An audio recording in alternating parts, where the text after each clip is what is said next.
Good morning friends, welcome back to my channel. আশা করি তোমরা সবাই খুব ভালো আছো। আমি তো ভীষণ ভালো আছি। তাই আবারও সকালবেলায় চলে এসেছি তোমাদের সঙ্গে আড্ডা দিতে। তো আজকের আড্ডাটা তোমরা তো জানো আমি বেসিক্যালি রান্নাটাই প্রেফার করি।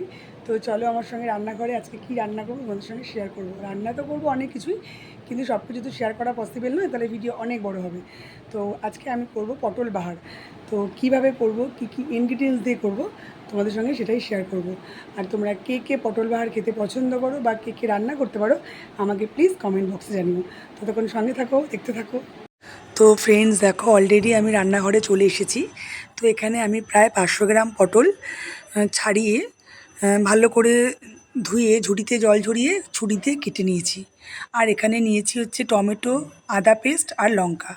আর পটলে অবশ্যই নুন হলুদ মাখিয়ে নেবে। আর এখানে একটা কড়াইতে আমি কিছুটা তেল দিয়ে ওভেনে বসিয়ে দিয়েছি তেলটা গরম হতে। তেলটা যেই না গরম হয়ে আসবে তখন আমি পটলগুলোকে ওর মধ্যে দিয়ে দেবো। তো দেখো তেলটা গরম হয়ে গেছে, আমি পটলগুলোকে দিয়ে দিলাম। আর হ্যাঁ, অবশ্যই ঝুড়িতে পটল রাখবে। পটল হোক সবজি হোক, তাহলে জলটা ঝরে যাবে, গায়ে আর ছিটবে না। তো পটলটা দেওয়ার পর আমি আসছি। তো দেখো পটলটা আমার একদিক গোল্ডেন ব্রাউন হয়ে গেছে, আমি আর একদিকে উল্টে দেবো। দেখো পুরো পটলটাই গোল্ডেন ব্রাউন হয়ে গেছে। তো পটলটা আমি আর কড়াই থেকে তুলবো না।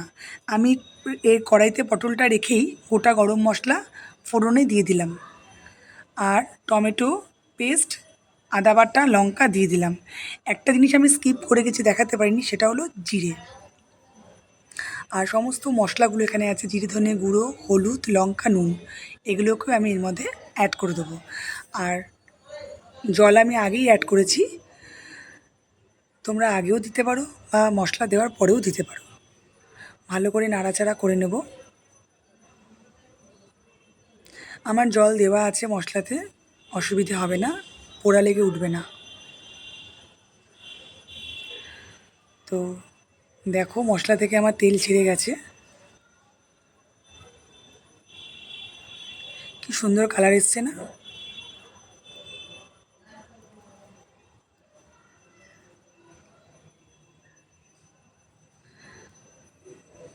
তো আমার তেল ছেড়ে গেছে।